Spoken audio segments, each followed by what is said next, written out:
Assalamualaikum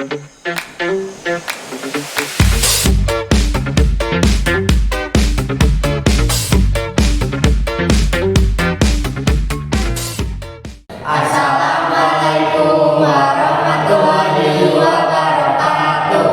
Perkenalkan, nama saya Ikhlas. Nama saya Fadil. Nama saya Kamalia. Nama saya Dilan. Nama saya Dinda. Kami dari kelompok 2 akan menampilkan wawancara dengan Bu Yuyun mengenai Bank Syariah. Silakan menyaksikan. Baik, assalamualaikum semua. Perkenalkan, nama saya Ikhlas. Nama saya Dinda. Lalu di sini ada Ibu Yuyun yang pengguna Bank Syariah. Oke. Untuk pertanyaan pertama, Bank Syariah itu apa sih? Bank Syariah itu singkatannya apa dulu tahu ya? Bank Syariah Indonesia. Lebih kepada bank yang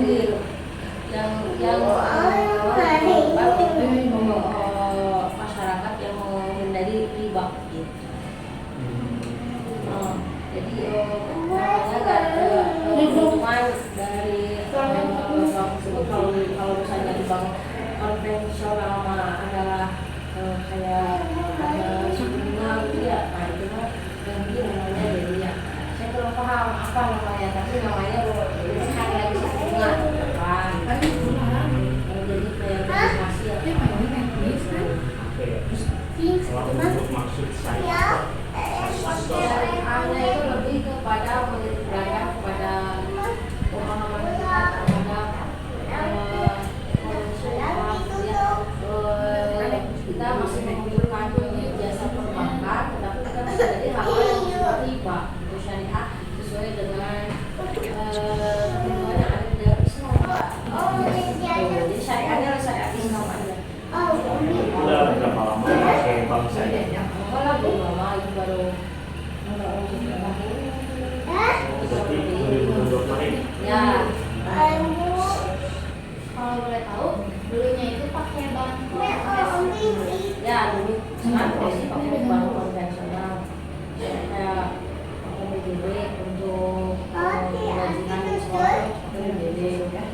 Terus sistem kan jadi pakai rekening gitu. Kalau itu cuma harus pakai konvensional. Kalau misalnya kita mau ngisi electronic money, itu kan nggak bisa dibawanya, harus yang bawah ya kan yang diambil dari bank konvensional kan kayak GoPay gitu ya, kayak Shopee gitu kan nggak bisa jadi bank syariah, harusnya di bank konvensional. Berarti Ibu pakai Bank Syariah sama konvensional. Nah, perbedaan antara Bank Syariah sama konvensional itu apa sih?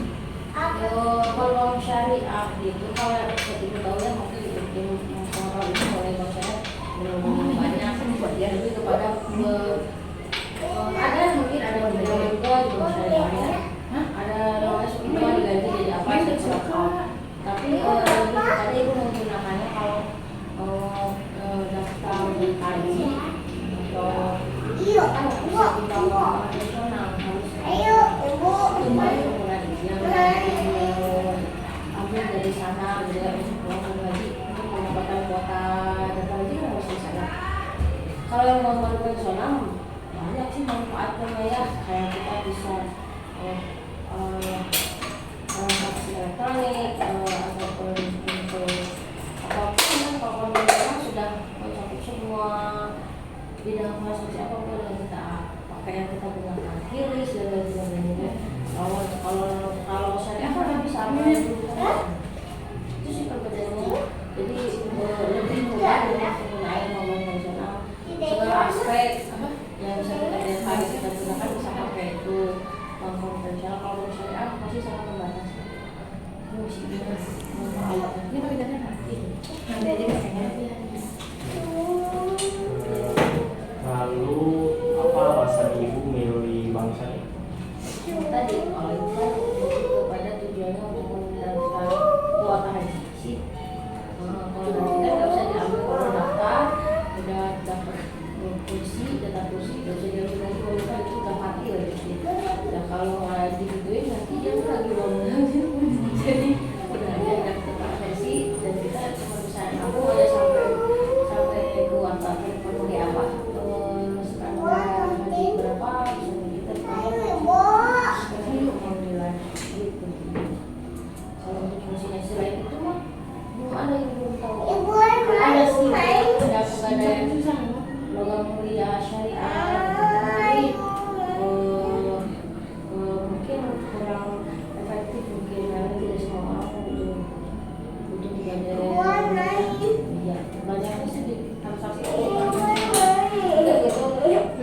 pinjam juga mungkin ada untuk pinjam simpan pinjamnya ada.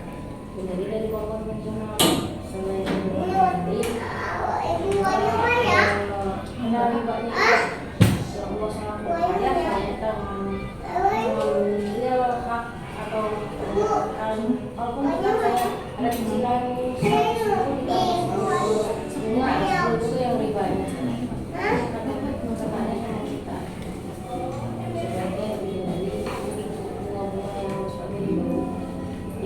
Kalau sebenarnya kan antara konvensional dan konvensional syariah ini kan lebih pada akarnya saja, akarnya yang berbeda.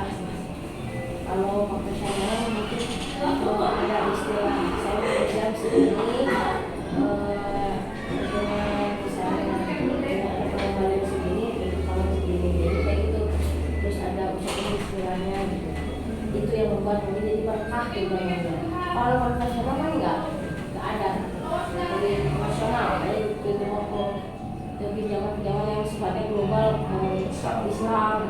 Islam bisa dan tidak ada embel-embel syariat Islam.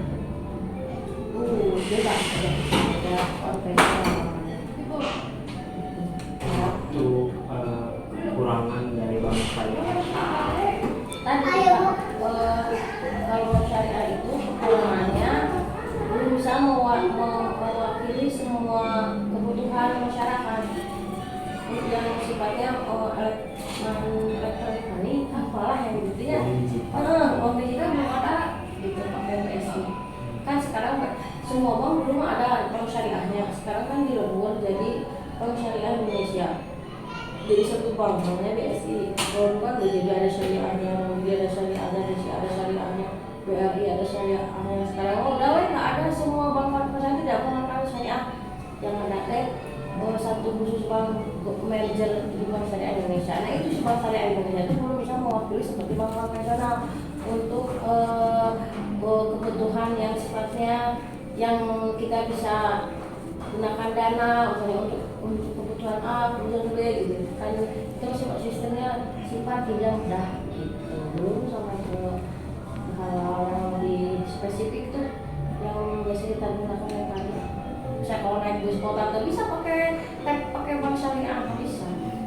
Harus pakai tabnya pakai BCA, wah gitu nggak bisa. Termasuk kalau belanja supermarket nggak bisa BSI teh. Harus pakai bank konvensional. Nggak belum sampai sini. ATM ada. ATM ini belum seperti bank konvensional di mana-mana adanya. Kita ngomong ini BSI mah belum ada. Ada di mana di Solean cuma satu gitu dan jarang digunakan untuk penggajian dan lain sebagainya nggak ada. Itu kalau kata itu mah lebih kepada sistemnya simpan pinjam ya belum punya itu sih. Jadi masih fitur katanya masih sederhana untuk dengan pengalaman pakai bank itu lebih baik konvensional buat transfer gitu. Ya pakai dua-duanya teh pakai itu aja. Sebenarnya yang namanya administrasi bank itu kayak misalnya kita itu nyimpen uang, ada pemeliharaan ATM itu 5.000 itu maksudnya riba. Kan itu sebenarnya. Tapi karena kita kan bukan kita belum mengadopsi sebenarnya untuk Islam secara keseluruhan. Yang penting kita tidak makan uang itu terus kita ikhlaskan baik gitu ya. Terus sama masalah. Sebaiknya memang hindarilah yang sebenarnya dibuang itu. Jadi bang, haram kalau kata ibu malah kena orangnya, karena yang buat menggajinya itu adalah dari sebelumnya yang nggak sama. Oh iya kan dari mana lagi? Ya kan gitu bang, muter-muter uang nasabah bisa bikin untuk investasi dan lain sebagainya. Kalau mencari keberkahan, carilah usaha yang lain. Kalau mau cari kerja di bank ya bank syariah gitu. Kalau mau bergah yang kerja di bank udah di bank syariah aja. Karena jelas akarnya gitulah berdasarkan syariat Islam minimal menuju ke sana. Ulama lebih setuju ke sana daripada bank konvensional. Jadi apakah ibu merekomendasikan bank syariah untuk mungkin kepada penggunanya? Bank syariah itu kata ibu penggunanya sedikit gitu Pak. Kalau karena untuk uang dengan pemberangkatan haji saja gitu. Yang lainnya belum ada. Jadi untuk itu saranin ya nggak ada saran sih sebenarnya, belum bisa dipakai secara keseluruhan tadi. Jadi mungkin saranmu paling ke pemilik atau siapa ya, pejabat berwenang lah di bank syariah, bahwa fitur-fitur untuk melengkapi nasabahnya ditambah, jadi bisa masuk ke segala sisi lah. Mau ke transaksi non tunai apa juga bisa gitu. Jangan hanya sifatnya lebih ke pinjaman atau simpan doang. Bisa sih ada pinjaman bank, apa namanya, pinjaman rumah gitu ada. Cuma kan yang itu kan sifatnya nggak bisa transaksi ya itu ada, tapi dia simpan gitu. Ambil cicilan, banyak cicilan udah selesai. Untuk cicilan mobil motor nggak ada juga biasanya. Mobil air nggak ada. Sekian dari wawancara kami dengan Bu Yuyun. Terima kasih telah menyaksikan. Wassalamualaikum warahmatullahi wabarakatuh. Sekian dari kami. Terima kasih telah menonton. Wassalamualaikum warahmatullahi